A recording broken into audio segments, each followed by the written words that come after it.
তরুণ ডিফেন্ডারকে পেতে চাইছে মোহনবাগান। আনোয়ার আলীর কেসের পরবর্তী শুনানির ডেট কবে?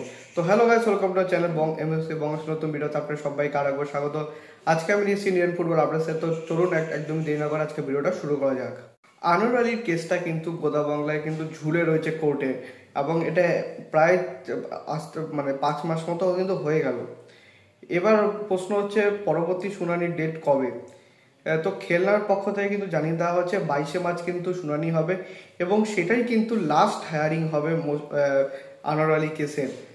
তবে এখন অবধি কিছু এখনই কিন্তু কিছু বলা সম্ভব নয়, কারণ আমরা দেখতে পাচ্ছি যে কোর্টে যখনই হিয়ারিংয়ের ডেট পড়ছে তা সেটা কিন্তু পিছিয়ে দেওয়া হচ্ছে।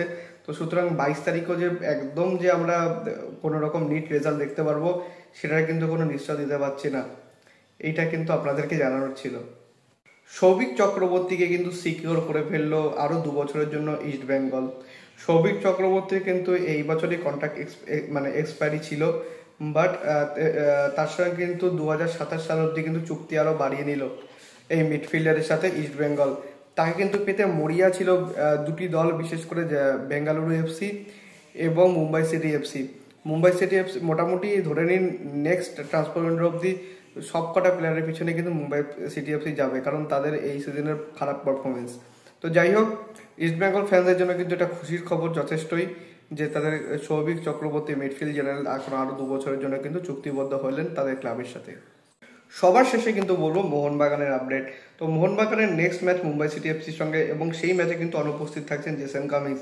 তিনি কিন্তু যে ম্যাচগুলোতে গ্রেগ স্টুয়ার্ট ছিলেন না সেই ম্যাচগুলোকে অ্যাজ এ স্টার্টার এবং পরে অ্যাজ সাবস্টিটিউট এসেও তিনি কিন্তু বেশ কিছু ম্যাচে ভালো পারফরমেন্স করে গিয়েছেন। বাট তার কিন্তু 4টি ইয়েলো কার্ড দেখে ফেলেছেন, যে কারণে কিন্তু মুম্বাই ম্যাচে তিনি অনুপস্থিত থাকছে। যদিও তার অনুপস্থিতি খুব একটা এফেক্ট করার কথা নয় দলকে, কিন্তু এই সিজনে তিনি সেকেন্ড স্ট্রাইকার হিসেবে যে পারফরমেন্স দেখিয়েছেন তাতে কিন্তু একটা কিন্তু হয়তো বা অভাব বোধ করবেই মোহনবাগান। আর সবশেষে জানাবো মোহনবাগানের ট্রান্সফার আপডেটের কথা।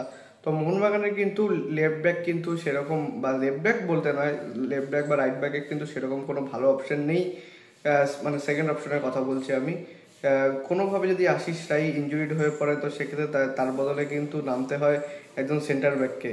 এছাড়াও যদি সুভাশিসও কোনোভাবে যদি অ্যাবসেন্ট হয়ে থাকে তো সেক্ষেত্রে কিন্তু তার জায়গায় একজন লেফট মিডফিল্ডারকে কিন্তু বা লেফট উইঙ্গারকে কিন্তু তার পজিশনে খেলতে হয়। তো যাই হোক, তার পরিবর্তে কিন্তু নাওরেম রোশন সিংকে কিন্তু নিতে চাইছে মোহনবাগান।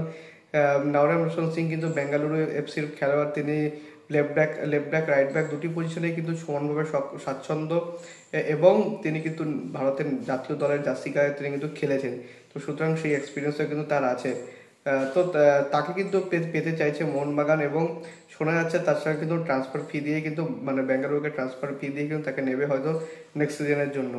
তো এই প্লেয়ারটির সম্পর্কে আপনাদের কি মতামত ফ্যান্সরা আমাকে কিন্তু অবশ্যই কমেন্টে জানাবেন। সো এইটুকুনি ছিল আজকে আপডেট ভিডিও। যদি ভিডিওটা ভালো হয়ে থাকে অবশ্যই লাইক করবেন, চ্যানেলটি সাবস্ক্রাইব করে বেল আইকনটা অবশ্যই প্রেস করে দেবেন আমাদের সমস্ত ভিডিওর আপডেট নোটিফিকেশন সবার আগে পাওয়ার জন্য। এছাড়া আপনারা সোশ্যাল মিডিয়া হ্যান্ডেল ফলো করতে পারেন, লিঙ্ক আমি ডেসক্রিপশন অফ ফার্স্ট কমেন্টে দিয়ে রাখবো। সব নেক্সট মাস ফলো দেন, ছোটোখাটো কিছু আপডেট সেখানে আমি দেওয়ার চেষ্টা করে। দেখা হচ্ছে পরে ভিডিওতে। আপাতত bye bye. Glory man United.